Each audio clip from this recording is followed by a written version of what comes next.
नमस्कार, मेरा नाम है डॉक्टर पुरु धवन और आज इस वीडियो में हम बात करने वाले हैं कि क्यों किडनी फेलियर पेशेंट के अंदर हमें वेट लॉस देखने को मिलता है। अक्सर किडनी फेलियर के patient weak day by day होते चले जाते हैं और वीकनेस की वजह से बॉडी के अंदर और बहुत सारी टाइप की कॉम्प्लिकेशंस पैदा होनी शुरू हो जाती हैं। और इस वीकनेस और इस वेट लॉस के पीछे दो बड़े रीजन देखने को मिलते हैं। पहला है प्रोटीन लॉस। अगर आपके यूरिन में प्रोटीन लीक हो रहा है, आप किडनी फेलियर के पेशेंट हैं और वो प्रोटीन लीक ज़्यादा हो रहा है और उतनी मात्रा में प्रोटीन आपकी बॉडी में खाने के थ्रू नहीं जा रहा, तो आपकी बॉडी वीक होना शुरू हो जाती है, क्योंकि हमारी बॉडी मैक्सिमम प्रोटीन की ही बनी होती है। तो सबसे पहला काम ऐसे केसेस में हमें करना पड़ता है कि यूरिन के थ्रू जो प्रोटीन लीकेज हो रही है उसको कम करना या उसको बंद करना। तब जाकर पेशेंट की बॉडी में जो वेट लॉस है, वीकनेस है, वो रुक पाती है। क्योंकि अगर आप प्रोटीन लीक करते चले जाएंगे तो क्या होगा कि आपकी बॉडी के अंदर, आपके ब्लड के अंदर टोटल प्रोटीन कम हो जाएगा। अब ये जो प्रोटीन है, ये जो ब्लड के अंदर होता है, ये हमारे बहुत सारे फंक्शंस में हेल्प करता है। आपकी बॉडी में एंजाइम्स हैं, अमीनो एसिड्स हैं, आपके हार्मोन्स हैं, ये सब कुछ प्रोटीन का बना हुआ है। आपका हीमोग्लोबिन है, वो भी प्रोटीन का बना हुआ है। तो अगर प्रोटीन ही नहीं है तो खून कैसे बनेगा? तो इसी वजह से पेशेंट के अंदर हमें और कॉम्प्लिकेशन, एनीमिया जैसी दिक्कतें देखने को मिलती है कि कॉम्प्लिकेशंस बढ़ती चली जाती हैं। स्वेलिंग, जो हम देखते हैं कि किडनी फेलियर पेशेंट में एक कॉमन दिक्कत होती है कि पैरों के आसपास पानी भरना शुरू हो जाता है, ये भी प्रोटीन की डेफिशिएंसी से देखने को मिलता है। तो हमने इस कारण से प्रोटीन लॉस को रोकना होता है। दूसरा सबसे बड़ा कारण वेट लॉस का होता है, वो है परहेज। ये मैं किताबों से नहीं बता रहा, ये एक्सपीरियंस से बता रहा हूँ, क्योंकि मैक्सिमम पेशेंट जब आते हैं, विजिट करते हैं, तो किसी न किसी टाइप का वो परहेज कर रहे होते हैं। अब परहेज ज़रूरी है किडनी फेलियर पेशेंट के लिए, बट इतना परहेज करना कि आप अपनी बॉडी को ख़राब कर दो, वो किसी भी तरह से लॉजिकल नहीं होता। अब वो परहेज में क्या गलती करते हैं उसको भी हम डिस्कस कर लेते हैं। अगर किडनी फेलियर का पेशेंट अपनी डाइट में सिर्फ घिया, तोरी, टिंडा उबाल के खाता है, उसमें हल्दी नमक डाल के खाता है, यानी वो परहेज जो कर रहा है वो एक्सट्रीम लेवल का कर रहा है, उससे इसकी बॉडी की रिक्वायर्ड अमाउंट में कार्बोहाइड्रेट्स और प्रोटीन नहीं जा पाता। बॉडी में बहुत सारी टाइप की डेफिशिएंसीज बननी शुरू हो जाती है।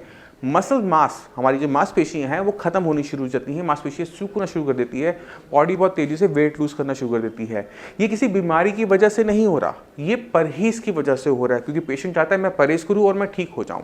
बट आप सभी को ये समझने की ज़रूरत होती है कि जब हम परहेज ज़रूरत से ज़्यादा करते हैं तो किडनी तो गई हुई है ऑलरेडी, हमारी पूरी बॉडी भी खराब होनी शुरू होती है और बैक टू बैक इतनी सारी कॉम्प्लिकेशंस किडनी फेलियर पेशेंट को फेस करना पड़ता है कि डॉक्टर्स के लिए उसे संभाल पाना मुश्किल हो जाता है। अब आपको एक चीज़ के बारे में और ध्यान रखना चाहिए कि जब आप परहेज कर रहे हो, एक्सट्रीम लेवल का परहेज कर रहे हो, तो आपको क्या नुकसान और देखने को मिलता है। किडनी जब खराब होती है तो अक्सर किडनी फेल होने के बाद पेशेंट को डायलिसिस के लिए बोला जाता है, और डायलिसिस के टाइम में एक ही सबसे बड़ा डिसएडवांटेज ये होता है कि पेशेंट वीक बाय वीक होता रहता है। जैसे जैसे डायलिसिस होंगे पेशेंट वीक होता चला जाएगा। तो अगर आपकी बॉडी ऑलरेडी वीक है तो आप डायलिसिस करवा पाओगे? नहीं करवा सकते।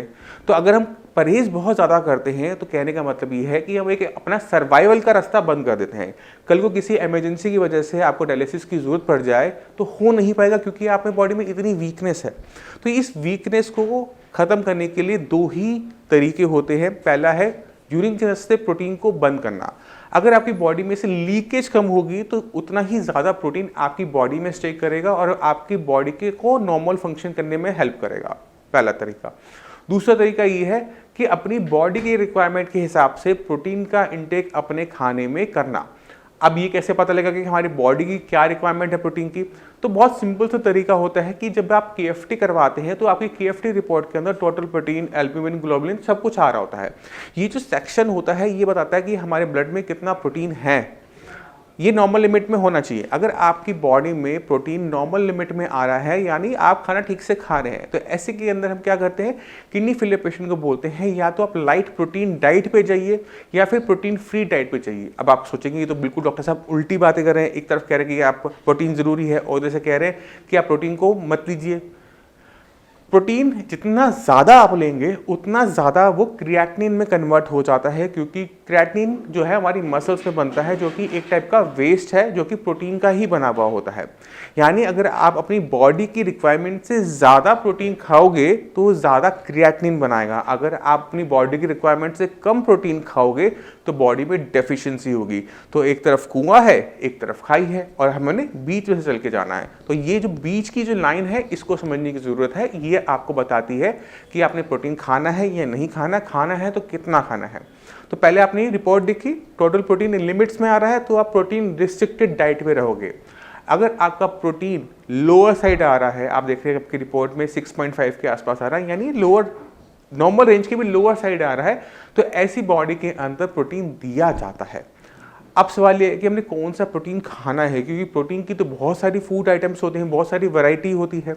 तो हमने ध्यान क्या रखना है कि हम जो भी प्रोटीन खाएं वो इजी टू डाइजेस्ट होना चाहिए, यानी हमने खाया वो पचा और हमारे शरीर को लगा। अगर हम हैवी प्रोटीन खाते हैं, मान लो कि हम चिकन खाते हैं, मटन खाते हैं, इसको पचने में बहुत टाइम लगता है, बॉडी को बहुत ज़्यादा काम करना पड़ता है।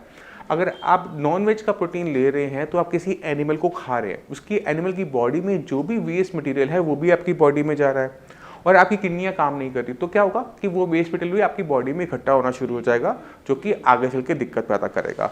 तो अगर आप प्रोटीन ले रहे हैं तो आप लाइट प्रोटीन लेंगे, जैसे दालें, जैसे दूध, जैसे घर का बना हुआ पनीर, क्योंकि ये आपकी बॉडी की प्रोटीन की रिक्वायरमेंट पूरा कर देगा, क्रिएटिनिन नहीं बनाता और आपको किसी टाइप की दिक्कत नहीं होने देगा। आपके हार्मोन्स बनेंगे, आपके एंजाइम्स बनेंगे, आपकी बॉडी के नॉर्मल फंक्शंस होंगे, बॉडी में प्रॉपर हीमोग्लोबिन इसकी वजह से कम नहीं होगा, यानी प्रोटीन की डेफिशिएंसी की वजह से हीमोग्लोबिन की कमी, खून की कमी हमें देखने को नहीं मिलेगी और वीकनेस कम रहेगी या बिल्कुल नहीं रहेगी। तो ये ज़रूरी हो जाता है आपको समझना कि आपने प्रोटीन लेना है या नहीं लेना है तो क्यों लेना है और कितना ही मात्रा में लेना है। तो अगर आप किडनी फेलियर के पेशेंट हैं तो आप हफ्ते में 2-3 बार दालें ले सकते हैं। बस आप ध्यान रखेंगे कि दालें जो आप लें, मूंग, मसूर और मोट की जो हल्की दालें होती हैं उनका सेवन करेंगे, चाहे आप छिलके वाली करें चाहे बिना छिलके वाली करें। 1 कटोरी से ज़्यादा नहीं लेंगे और कोशिश कीजिए कि दाल जब आप बना रहे हैं उसमें पानी की मात्रा ज़्यादा हो, सूखी दाल ना हो, लिक्विड वाली, जैसे जेल वाली दाल या फिर हम हॉस्टल वाली दाल कहते हैं, वैसी दाल आप बनाएंगे जिससे आपको खाना खाने में भी अच्छा लगे और आपकी बॉडी में कम मात्रा में अच्छे क्वालिटी का प्रोटीन जाता रहे। इसी तरह से दूध ले सकते हैं, गाय का दूध बहुत अच्छा होता है, प्रोटीन की मात्रा अच्छी होती है, वो आपको हेल्प करेगा आपकी बॉडी की प्रोटीन की रिक्वायरमेंट को पूरा करने में। क्योंकि अगर आप एक कप दूध पी रहे हैं तो उसमें प्रोटीन कितना है, इतना सा, और इतना ही प्रोटीन हमें डेली बेसिस पे चाहिए होता है, तो हमें थोड़ा सा प्रोटीन जो है हम दूध से भी ले सकते हैं।